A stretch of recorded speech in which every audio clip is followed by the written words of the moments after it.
nights. Spring is starting to come in full swing, and I thought I'd take a break from rebuilding the milking parlor and share some cute activities the sheep have been up to. Each year, it's really fun to not only see the colors of the lambs, but the personalities as well.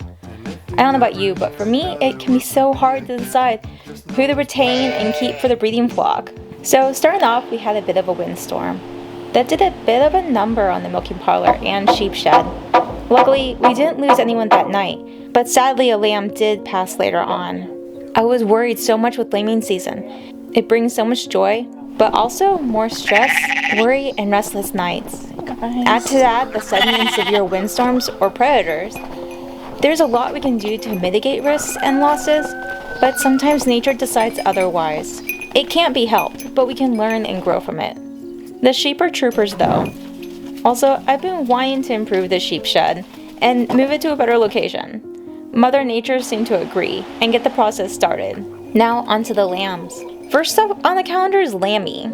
I wasn't sure if she'd have a singleton or twins. She's barely showing, so I hope for twins, but we'll see. It's so hard to wait. First thing in each morning, I take a peek out the window and listen for the sounds of the sheep. This particular morning, all the sheep barring Lammy were out of the shed, and I heard a very specific baa sound. For my flock, this call I've noticed occurs the first day or so with lambing, and no other time. Kind of like how chickens have that mommy cluck they use for their chicks when dragging them around the garden. So bells on the sheep and learning the specific calls of the sheep can really be helpful when accessing your sheep from a distance or on a wooden farm. It's pretty cold outside. Snow is on the ground, which is pretty normal during lambing season for us. The first lamb has already dried off and doing well despite the freezing weather. And she's having another. Lammy is doing well, but the older lamb seems to be confusing her and she's not drying off the newer lamb as well as I'd like. So I'm going to intervene and help dry them off, and hope we can get them nursing well, with both of them each equally established well on both sides of the udder. This helps with the development of a well-balanced udder, keeps the milk supply balanced with how each lamb likes to nurse, and should something happen to one lamb, the udder can still keep a good milk supply on both sides. Also, I just hate a loppy udder, which is also why it's important to milk out both sides as well. I'm looking at you lambs. The lambs usually have a hard time keeping up with all that milk, so I like to ease out a lot of the extra colostrum and freeze it for emergencies. This year the lambs just worry me so much. I thought maybe it's just nerves, but unfortunately we did lose a lamb. It was a bit heartbreaking. Even though these things do happen, it's hard each time. I was worried it would be the smallest ram lamb, but it was the larger firstborn ewe. I was really looking forward to watching her grow up. There's a lot of joy with farming, but also sadness, overwhelming stress, as well as peace and moments of calm. So I like to sit with these feelings and work through them.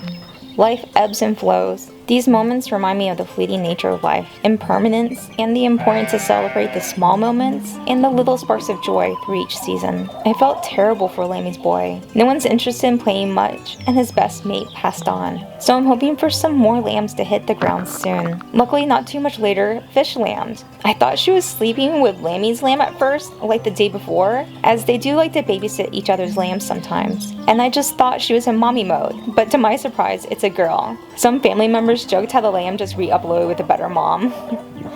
I like the analogy that one person said, how it's kind of like that game 1 Hour, 1 Life, where sometimes you spawn in with an AFK mom or a bad mom who doesn't feed you, so you don't make it and you have to respawn and retry with a better parent. Lammy's lamb really took to Fish's lamb. He's such a good older brother to her, and they all bonded so well. It's hard to be sad for too long when you get to see the antics of the lambs. Plus there's nothing more soothing than going out to the pasture, petting the sheep, and giving them some snacks. Seeing them excited brings me joy. What do you think's more infectious, people yawning or that excitement that sheep and other animals get from over treats? Fish's ewes so bouncy yet mellow at the same time. It's like she has two modes, on full throttle go and off full throttle chill. Ironically, Fish has become a bit of a surrogate to Lammy's lamb. He's a bit older and wanders more, whereas Fish's lamb isn't quite able to run as much as him, and they tend to crash all together in a large sheepy glob when resting. Next up to lamb is Lily. Once again, first thing in the morning, I didn't get any footage of it as well. Since they're already dry and bouncing around, way to go Lily.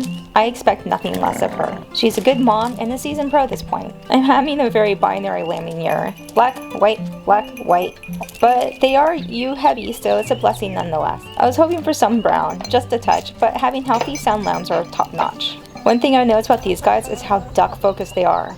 This year's personality seems to be duck hunting, and they managed to catch some moments to let the duck chasing commence.